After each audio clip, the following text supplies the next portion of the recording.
سیدنا ابو بکر صدیق رضی اللہ تعالی عنہ جب اسلام لائے تو آپ نے آقا صلی اللہ علیہ وسلم سے پوچھا، دریافت فرمایا کہ اب میں کیا کروں؟ تو آقا نے فرمایا جو کام میں کر رہا ہوں وہی تم بھی کرو۔ مطلب یہ کہ نبی کی اتباع کرو، جتنا تمہیں اسلام معلوم ہے، دین معلوم ہے، وہ دوسروں تک پہنچاؤ۔ کہ تبلیغ کرنا کسی ایک مخصوص طبقے کا کام نہیں ہے، بلکہ یہ کام سارے انسانوں کا کام ہے۔ مسالک کچھ بھی ہوں لیکن دین کا کام، اللہ کے دین کی بات دوسروں تک پہنچانا ضروری ہے۔ اس کا مطلب یہ ہے کہ ہر مومن کو جتنی اسلامی تعلیم آتی ہے، ہر مومن کو جتنا اسلام کا علم ہے، دین کا علم ہے، اتنا دوسروں تک پہنچانا اس کے لیے ضروری ہے، چاہے وہ عالم ہو یا نہ ہو، عالم ہو یا غیر عالم ہو۔ اگر اللہ نے اس کو سمجھ دی ہے تو چاہے وہ ایک چھوٹی سی بات ہی پہنچائے، لیکن اللہ کے دین کو دوسروں تک پہنچائے۔ اور یہی کام سارے انبیاء علیہ السلام نے کیا۔ سیدنا حضرت نوح علیہ السلام نے سارے 900 سال تک تبلیغ کی۔ لوگوں کی سمجھ میں نہیں آتا تھا کہ آپ کیا کر رہے ہیں۔ کہتے تھے کہ ہم تو اپنے انہی خداؤں کو پوجیں گے، انہی خداؤں کو مانیں گے جن کو ہمارے آباء و اجداد مانتے آئے ہیں۔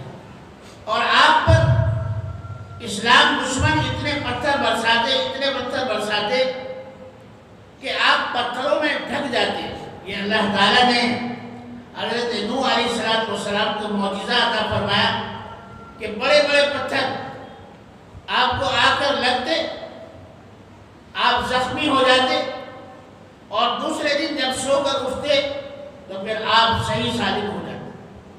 نہ کہیں درد رہتا تھا، نہیں چوٹ کا نشان رہتا تھا، کہیں مار کا نشان رہتا تھا، کچھ نہیں رہتا تھا۔ یہ نوح علیہ السلام کو اللہ نے عجیب و غریب معجزہ عطا فرمایا۔